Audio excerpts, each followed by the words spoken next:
Here are 35 online reviews of the audiobook titled, The Handmaid's Tale. Written by Margaret Atwood and narrated by Claire Danes. 1. I liked it. The story is slow. I read this along watching the first season of the TV show on Hulu. I have to say that I prefer the TV show better to the book. While it follows the story pretty good, the TV show is more riveting.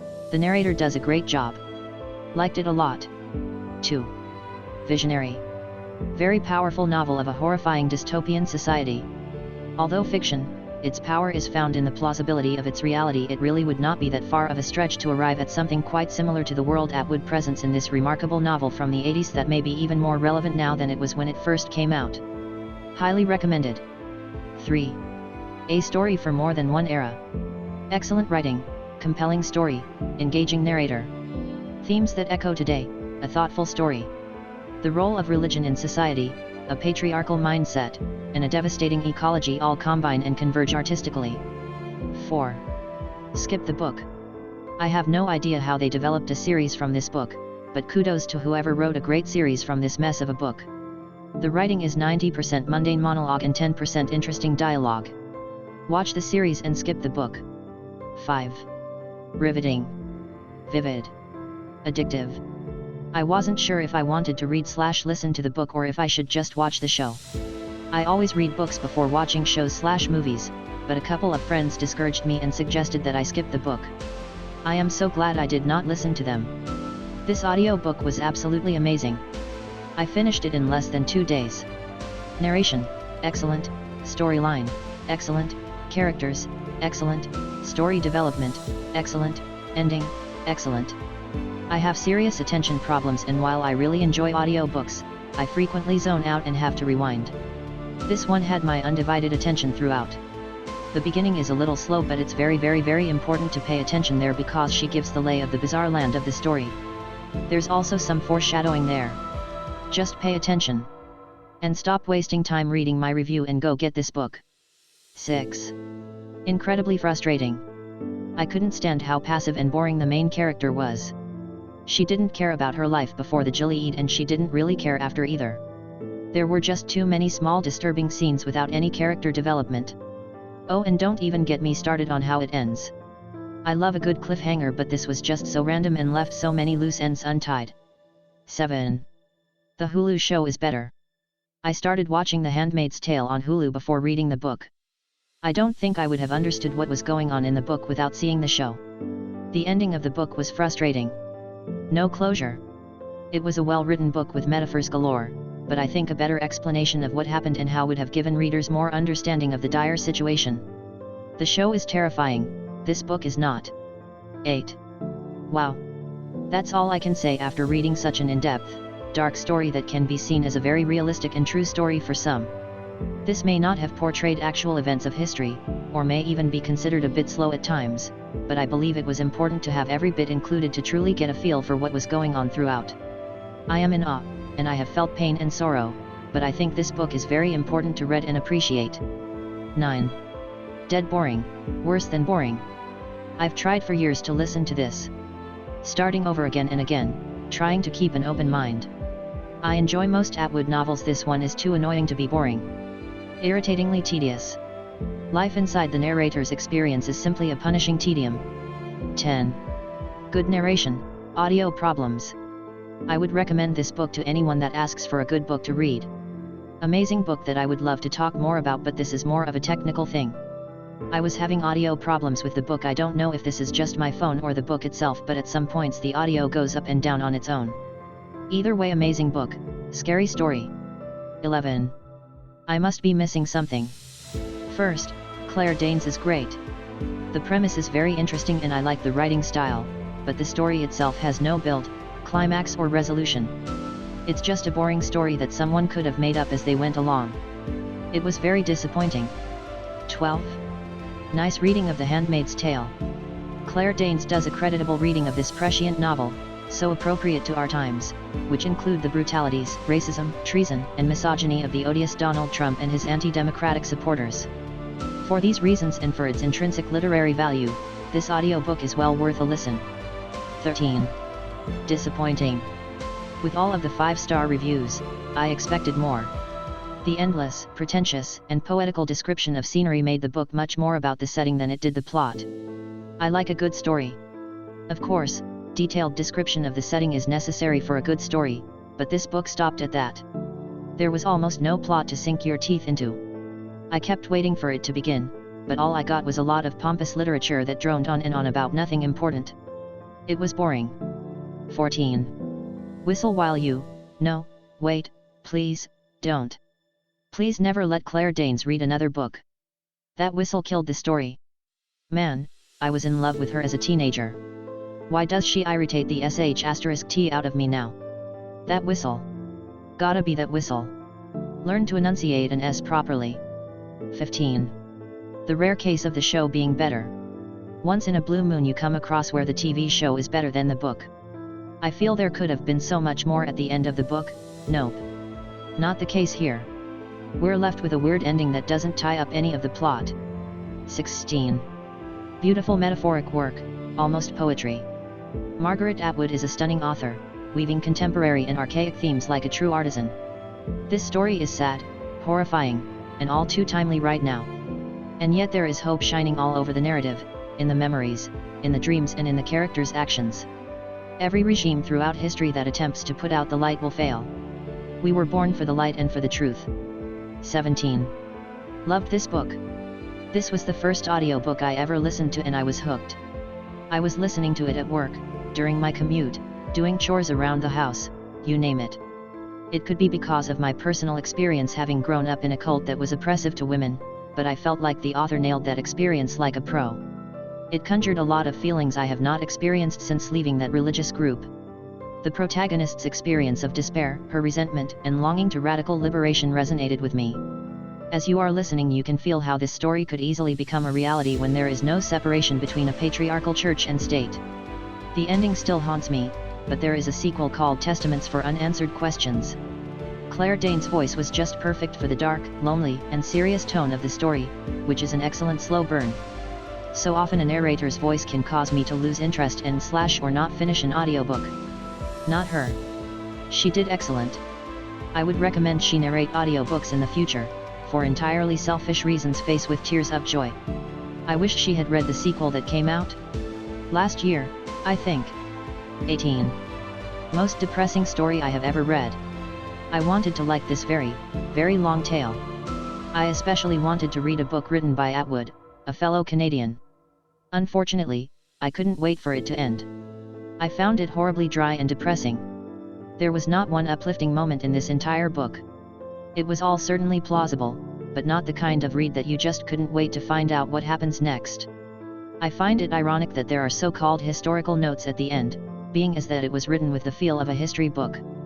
19. Very good. Story and narrator. After watching the show on Hulu, I wanted to compare it to the book. There were slight differences, but I thought the overall adaptation of the story to screen was good. It was interesting to gain a little more insight at the end with the historical notes. I was surprised that I enjoyed Claire Danes so much as a narrator. I thought her familiar voice might be distracting. I actually think it adds to the story it made you feel somewhat more connected to the story. Now I'm off to see what the Testaments holds for June's journey. 20. Amazing and insightful. I loved it. So bizarre and yet so real and relevant to our times. A must-read for liberated women who understand the power of matriarchal cultures and live in our patriarchal culture. Anthropologist will likely get it. Maybe more than most, but not necessarily. If you are a man who loves women, you may gain empathy into the female psyche, mystique. Personally, this book empowered me as a woman. Other women may feel differently. To me, this book portrays unempowered women who, because of the stagnant and politically controlled society in which they live, feel compelled to break free. Rebel. Very empowering. I loved it. 21. Postmodern fanfiction. Certainly a classic work of postmodernism with all its nihilism and class disharmony sprinkled with intersectionality at the nucleus, basically a fetishized dystopian novel where all women are viewed as property and all forms of masculinity are abhorrently toxic and dispensable. It was the glaringly fetishized and blasphemous gender oppression for me. No thank you. 22. Leaves you hanging. I know that leaving you hanging can be thrilling for some people and give you the option to finish the story on your own, but I want a finish to a novel, so this is the main reason I didn't really like the book. The writing style was good and I was taken in and interested in the story. It's true that this follows along the same lines as 1984. I hated that book. Incidentally, I also just got done reading it right before this one. I did appreciate that this book wasn't graphic. All in all, I wouldn't read it again. 23. Surreal dystopian world. Very imaginative and detailed description of a very strange, surreal dystopian culture. The way it harkened back to the days if slavery was really chilling. The female Underground Railroad, the strict behavior, the killing, suspicion, constant stress, not knowing who you could trust, etc. created a deep, harrowing vision of what people are capable of, not just in books. 24. Tender and traumatizing. It's such a good story, I loved it.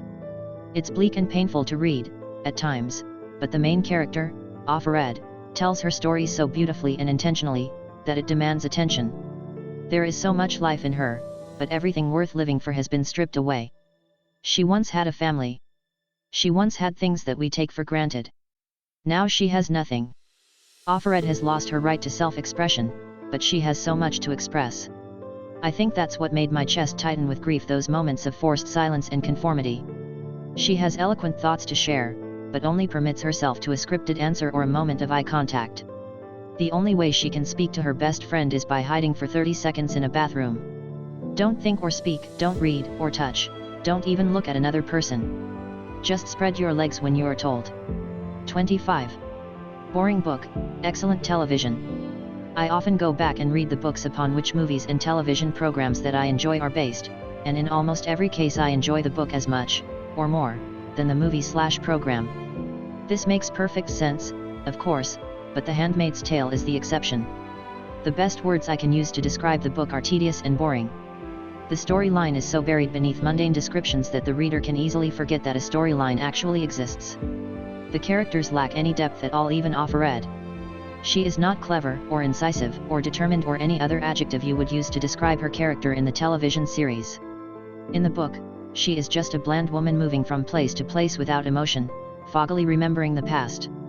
Many times I considered stopping listening to the book, especially during those many stretches of the book in which really nothing happens. But I did finish, only to be terribly disappointed that the ending was just as bad, or worse, than the rest of the book. 26.